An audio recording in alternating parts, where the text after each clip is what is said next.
Eu sempre recebo resultado de pesquisa com absoluta serenidade, né? Elas, aquilo que todo mundo diz, são, né, todas elas representam uma radiografia de um momento.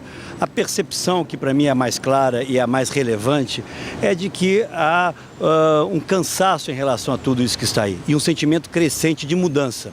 Eu acho que é natural que ao longo do tempo, a partir do momento que os candidatos de oposição vierem a ser mais conhecidos, há uma tendência natural de uma migração de votos que estavam próximos ao governo para esses candidatos.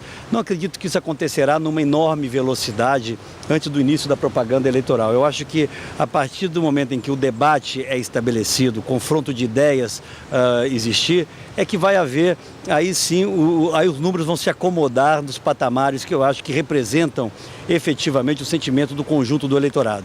É claro que você crescendo numa pesquisa, você deve receber isso como algo positivo, mas não é o que modifica a nossa estratégia. Cada vez mais nós vamos dizer o que pretendemos fazer, como estamos dizendo aqui hoje nesse evento, quais as nossas propostas para encerrarmos esse ciclo e iniciarmos um outro ciclo de maior eficiência, de maior crescimento do Brasil. Portanto, eu estou extremamente confiante, como estava antes, de que nós estamos no caminho certo e ao longo do tempo nós vamos ter oportunidade de dizer ao maior número de brasileiros que é melhor encerrar o que está aí e começar uma nova fase. A pesquisa mostra também que mais de 90% dos pesquisados querem a CPI da Petrobras. Esse dado, como é que o senhor analisa? Eu me identifico muito com esses pesquisados, porque eu também quero muito, estou inclusive retornando para Brasília agora, para darmos alguns passos para a sua instalação.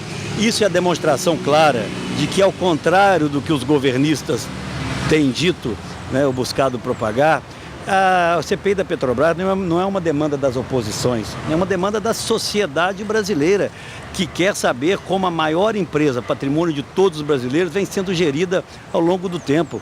As denúncias são extremamente graves e se sucedem em várias áreas, não se trata de um caso eventual. Portanto, eu tenho muita confiança de que nós teremos, se possível, ainda esta semana, o cumprimento da determinação do Supremo Tribunal Federal, que, a meu ver, não seria até desnecessário, com o presidente do Senado oficiando aos líderes partidários. Esse é o próximo passo que nós vamos cobrar hoje, para que eles possam fazer as indicações e imediatamente a CPI ser instalada. O senhor acredita que a deterioração desse capital político que está aparecendo nas pesquisas da presidente Dilma, aliado a esse clima de instabilidade dos partidos que compõem a base do governo, pode favorecer aí esse movimento Volta Lula, que está cada dia mais explícito, agora tem até abaixo-assinado? Olha, esse é um problema que eu vou deixar para o campo governista resolver. Eu apenas reitero aquilo que já disse há algum tempo, antes até dessas últimas pesquisas. A nossa luta, a nossa proposta, ela visa enfrentar um sistema, enfrentar um modelo de gestão que vem fazendo muito mal ao Brasil. Qualquer que seja o representante deste modelo, nós vamos estar prontos para enfrentá-lo e tenho muita confiança que vencê-lo. Para mim não é uma disputa contra uma pessoa, é uma disputa contra um modelo.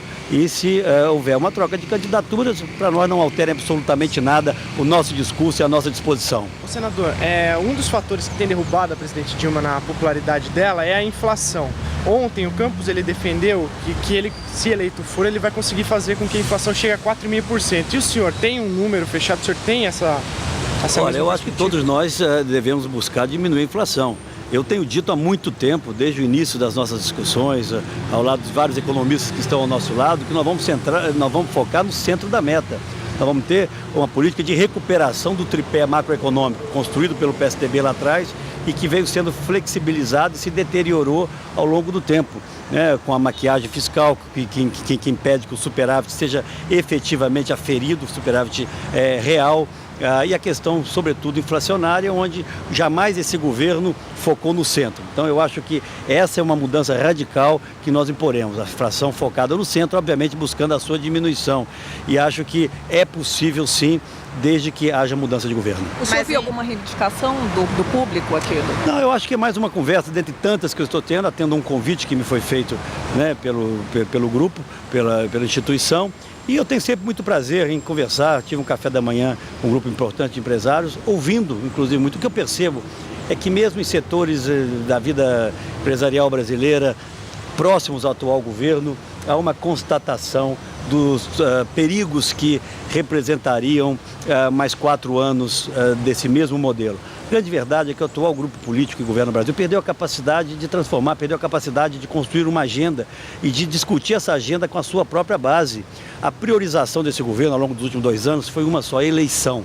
Então, ao invés de conectar-se com as necessidades do Brasil, fazendo um governo eficiente, meritocrático, ao contrário, ampliou-se o governo de tal forma e desqualificou-se esse governo de tal forma para garantir apenas alguns segundos a mais na propaganda televisiva, que os resultados são esses aí que assustam a todos. A educação, nós estamos no final da fila nos rankings internacionais. A saúde é dramática hoje no Brasil, com o governo se omitindo a cada ano que passa. Na segurança é uma tragédia também, quase que criminosa, com a omissão do governo federal. Então o governo apostou na ampliação da base de apoios. Eu pergunto, apoio para quê? Para que adianta ter uma base tão ampla como se tem hoje, quase 80% da Câmara e do Senado, se não tem nenhuma proposta estruturante, se não tem coragem para enfrentar a questão tributária, a própria reforma do Estado ou a reforma política? Esse governo falhou, o governo da presidente Dilma falhou na condução da economia, nos trazendo a agenda de 15 anos atrás de volta, que é, por exemplo, a agenda da inflação, da credibilidade do país, falhou na gestão do Estado. Hoje nós somos um cemitério de obras abandonadas e atrasadas e com sobrepreços no Brasil inteiro, causando danos à competitividade do Brasil, e falhou nos indicadores sociais. Portanto, eu estou convencido cada vez mais que nós vamos ter mudanças breves no Brasil.